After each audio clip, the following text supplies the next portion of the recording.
This is Jacob's Algebra, Chapter 11, Lesson 5, which is about multiplying fractions. So we did do one part from number 6. Now we're going to do a second part from number 6. The instructions for number 6 say, find the following products expressing your answer in simplest terms. You will need to simplify your fraction at the end if it can be simplified. So the problem we're given for part C is x over x plus 2 times x over x minus 2. Now there are no common factors between the numerators and denominators. We do have an x and an x in the numerator, but that doesn't matter. We need to find something that's in common between the numerator and the denominator. So we just multiply across the top. X times x is x squared. And then in the denominator, we have x plus 2 times x minus 2. Now you may recognize what this looks like. We have the sum of two terms and we have the difference of those same two terms. When you have the sum of two terms multiplied by the difference of two terms, what you end up with is the difference of two squares. So you take your first term and square it, and you write a minus, and you take your second term and you square it. So x plus 2 times x minus 2 is x squared minus 4. Now, if you don't remember that, you can always draw your grid, which I'm going to do right now. Put in my grid lines. And then we have x plus 2 and x minus 2. X times x is x squared. X times a negative 2 is negative 2x. 2 times x is positive 2x. And negative 2 times 2 is negative 4. So our negative 2x and our positive 2x, those two, when you add them together, become 0, so they go away. We end up with x squared minus 4. So that was part C. Now let's do part D. Number 6, part D, is 2 over x squared times x to the 8th over 8. So we're looking for common factors from the numerator to the denominator, and we can see that 2 and 8 have a common factor. We can divide both of those by 2. 2 divided by 2 is 1. 8 divided by 2 is 4. And then we have x squared and x to the 8th. The common factor there is x squared. So we can cross those out. X squared divided by x squared is 1. X to the 8th divided by x squared is x to the 6th. Remember your exponent rules. When we're dividing fractions, we subtract the exponents. So we multiply across our numerator. 1 times x to the 6th is x to the 6th. Multiply across our denominator. 1 times 4 is 4, and that is in simplest terms already. Now, if we didn't do the canceling, this problem would still work out and give us the same answer. So if we went ahead and just wrote this out and multiplied it as it is, we would have 2 times x to the 8th is 2x to the 8th, and x squared times 8 is 8x squared. And then we could look at this and say, oh, I can divide the numerator and denominator by 2. So I've got a 1 here and a 4 here. I can subtract my exponents here. X to the 8th divided by x squared is going to be x to the 4th.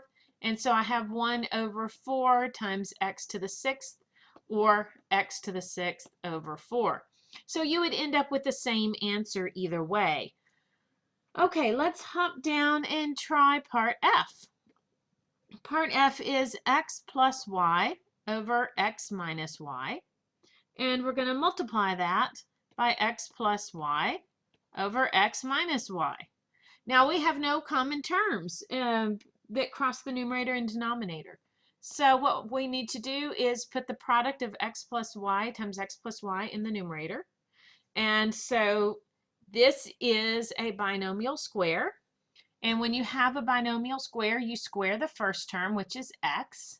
And then you double the product of the first term and the last term. And then you write the square of the last term.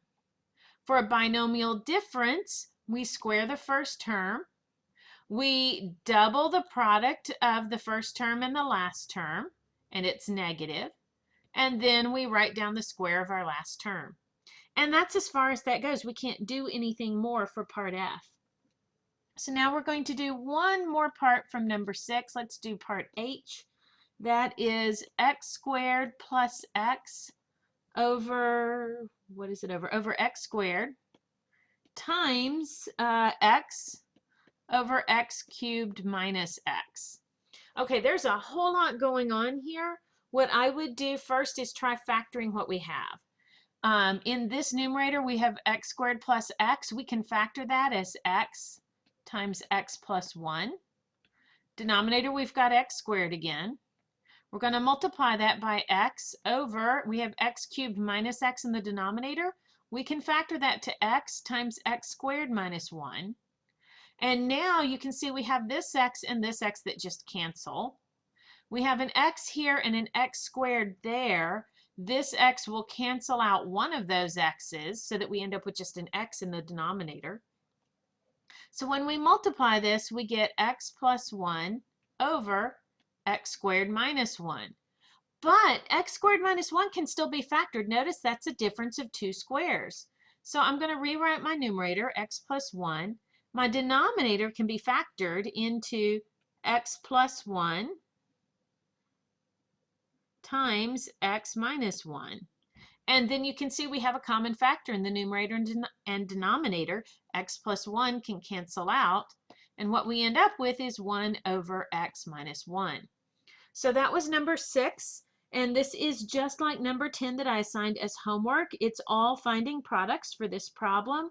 And make sure that you put your answer in simplest terms at the end. Check to see if what you have is factorable. Is there a common term? Is there something that can cancel out?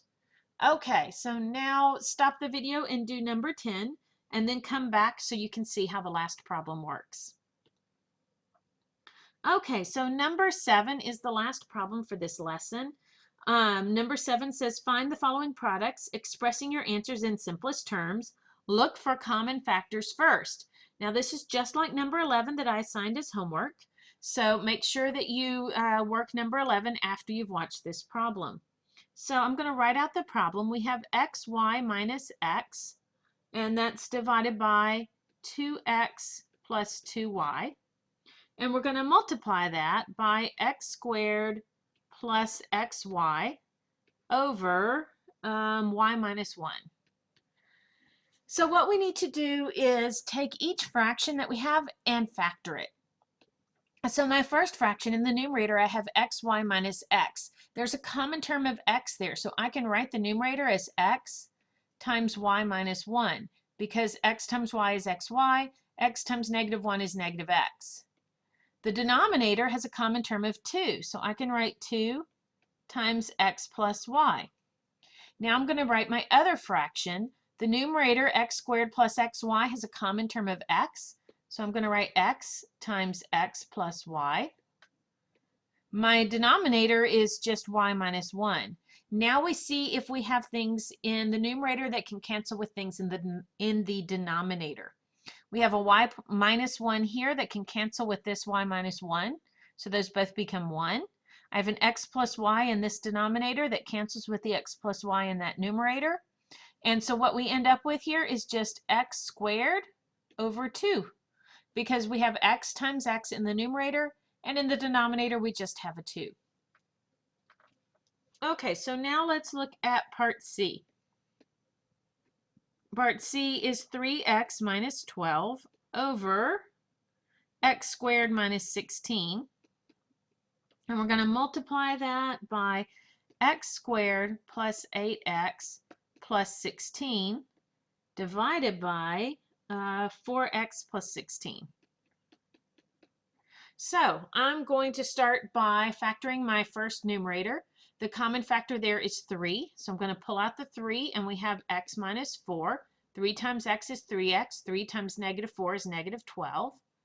Now I look at my denominator, and I see that's a difference of 2 squares. That is x squared minus 4 squared. So that means I can write it as x plus 4 times x minus 4. And look at this, I've already got something I can cancel even just in my first fraction. Okay, now I'm going to write out my second fraction in factored form. X squared plus 8x plus 16. Our first number is x squared. Our last number is 4 squared. Our middle number is 2 times x times 4, which is 8x. So that means what we have here is x plus 4 times x plus, it did that again. times x plus 4. So we can cancel off one of these x plus 4s with the x plus 4 that's down here. Now in our denominator, we have a common term of 4, so we can factor that as 4 times x plus 4, because 4 times x is 4x, and 4 times 4 is 16. And we can cancel out this x plus 4 with that one. So all of that awful looking mess, and what we end up with is a 3 in the numerator and a 4 in the denominator.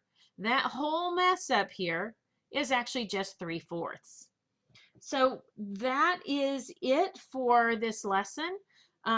Now that you've seen me work through number 7 parts A and C, you should be able to work through number 11. It does give you the hint to look for common factors first. Of course, the first thing you're going to have to do is factor each numerator and each denominator, and then see what common factors you have that you can cancel out.